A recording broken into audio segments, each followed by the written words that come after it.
Hi Leo, welcome to your November 2021 Astrological Forecast. The month starts off with planets in Scorpio. The Sun is in Scorpio up until the 20th, where you have Scorpio in your chart as your 4th house. Mercury actually moves here, let's see, on the 5th, and there is a new moon in Scorpio on the 4th, and Mars is in Scorpio all month. So, your 4th house, okay, where you have Scorpio is where all the action is right now. 4th house is your house of your home life, your home period, where you actually physically live, the people you live with, your family, your past, your childhood, your personal life, pretty much. Okay, so around this new moon, I would say that's something that you've been trying to change within your home, even if it's a living arrangement with someone. It could even be a roommate if you don't have family living with you, or if you even live alone. It could have something to do even with your neighbors or your neighborhood or your home itself, some kind of physical change that you've been wanting to make. Okay, I believe that you will either begin on at this time, or it's already been started and it ends at this time, and there's like a new beginning in however it is that you live your life. Okay, having Mars here, Mars is like the big energizing planet. Okay, so it's giving you a lot of physical energy. A lot of times when this planet is here, people make sweeping changes to their home, their apartment, wherever it is that they live.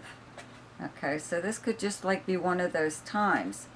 Now, there is a full moon partial eclipse, okay, on the 19th in the sign of Taurus, and where you have Taurus in your chart is your 10th house of your career and your most public life. It's how you are known professionally and personally. Okay, so it's like the very top of your chart, most public house in your chart. Okay, so having the planet Uranus there transiting, it's retrograde right now. You could possibly, maybe even get some kind of call about a job that you were previously interested in, or you could hear from a previous employer or someone you worked with even. But anyways, so this full moon, full moons bring things to the surface where they can be dealt with. So this would be happening within your career, okay, or your public life. And it could be that your personal life is being made public, okay, or something about your personal life could be out there where, you weren't sure you wanted it, whatever. But I think it's, in a way, it like kind of works out for you. There could be something about you, or your home, or how you're living, or maybe if you even are working from home, or you're retired and don't work at all, whatever, okay, but something, I've mentioned many times, just having the planet Uranus here, there's all kinds of weird gossip that will come out about you through the years. As long as this planet is here, people will, like, if they don't have information, they tend to make things up, okay? That's kind of how gossip works, if they don't hear from you or they don't hear enough about you, but they're that nosy, they will, like, make something up or enhance like some bit of factual information to make it sound juicy, okay? So this could be like one of those times, that's all. Could it actually be something pretty funny? But it could be, in regards to your career or your status in your career, okay? Or even your social life, okay? So I just had to mention that though. But again, like having these planets in your 4th house in Scorpio just means that your focus is there right now. You're making some kind of changes in the way you live, or actually physical changes to your living area, okay, or the people you live with. So on the 21st, the Sun moves into Sagittarius, and Mercury moves into Sagittarius on the 24th, where you have Sagittarius is your 5th house of fun and romance gambling and speculation, creativity, any form of entertainment, amusements of any kind. It's casinos, it's parties, let's have a party. So maybe you're going to throw a party, you know, while Mars is still in your fourth house. Maybe you're doing something like that, having a little bit of a reunion, but you could be the one holding the party, okay?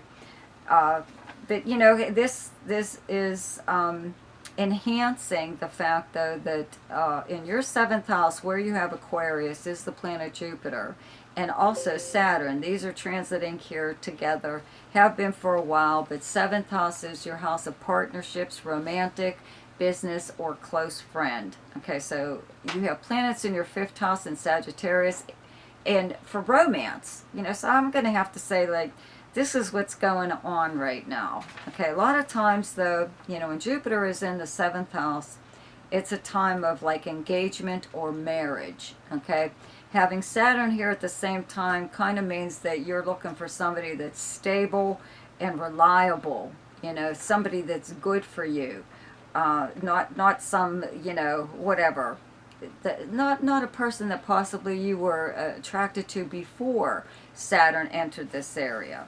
You know what I mean? You may be looking for a whirlwind romance, but this person isn't like really like that. They are and they're not, but they're not as romantic as you would like them to be. But that's something that, like, you have to take into consideration, you know what I mean? So it looks like you're going to hang with them anyway. You know, you can't have everything. But in this way, I think that you can. You are getting the best of both things about a person, either that you've already met or possibly are about to meet.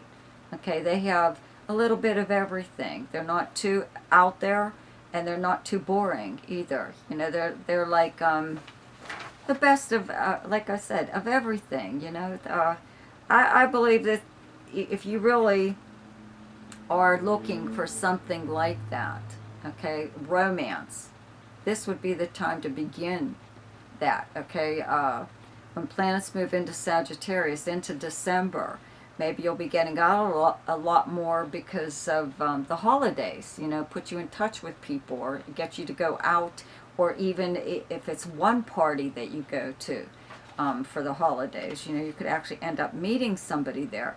Now, if it isn't romance, it could be partnerships, could be business, and it's the same thing. You know, you could have some kind of creative project going on. And I have to mention, though, okay, Venus is in Sagittarius like the very first 4 days of November. Okay, so it was already here. You should have met somebody possibly that you were already, you know, interested in or something. You met somebody that kind of piqued your curiosity as far as romance goes. So it's here for the first 4 days of November. Then it moves into Capricorn, into your sixth house where you have Capricorn, and it stays here till March 6th of next year. So Venus is going to be in your sixth house for all that time. Okay, so the sixth house is your house of work and the kind of work that you do. It's the workplace and your co-workers. So you could actually be involved in some kind of creative project right now, just because of this Venus. But it looks like something that's Venus related. It's something artistic. It's something beautiful. In fact, beauty could be part of it. You know, maybe you create jewelry, or you do makeup or something, or clothing. You design clothing, or anything like that, but it's some kind of art, okay, with this being there that long, okay. But I also do have to mention, having Venus in your sixth house of health, okay, it's also of health, means that you're really kind of attracted to a lot of sweets and stuff that is not good for you at this time. And granted, it is holiday season, so of course you're going to be, you know, eating a lot of things that you wouldn't normally eat, and more of it. So, you know, you could always do that January go on the diet thing. You know, so like take that into consideration, because you are really going to want to kind of pig out more than you normally would. Okay, just having Venus here in your 6th house. And this is also a nice time, though, where you will really have a rapport with your coworkers or anyone that you're working with on anything. It's a really good give and take between whomever you're involved with. Okay, so the best time to do something each month is when the moon is in your own sign, and the moon is in Leo on the 24th, 25th, and 26th. And the best time to lay low is when the moon is in your opposite sign, and your opposite sign is Aquarius, and those dates are the 10th and 11th. The best time for romance, recreation, creativity, fun, any kind of gambling or speculation, and anything to do with children is the 6th, 7th, 19th, 20th, and 21st. The best time for money is the 12th, 13th, 14th, 27th, and 28th. The best time for your career is the 17th, 18th, and 19th. And the best time for communication and travel is the 1st, 2nd, 3rd, 14th, 15th, 16th, 29th, and 30th. So to all my subscribers, thank you so much for coming back and supporting me. I really, really appreciate all you do for me. If you're new to my channel, please consider subscribing and also like and share this video. Check out my Ask Me a Question. It's in the description box below there. It's for people who are only curious about maybe one thing in regards to their chart and they really don't want their whole chart done. But if you would like to have your chart done, there's also a link there to my website where you can get information on that. And check out my weekly forecast. So I'll see you next week. Goodbye.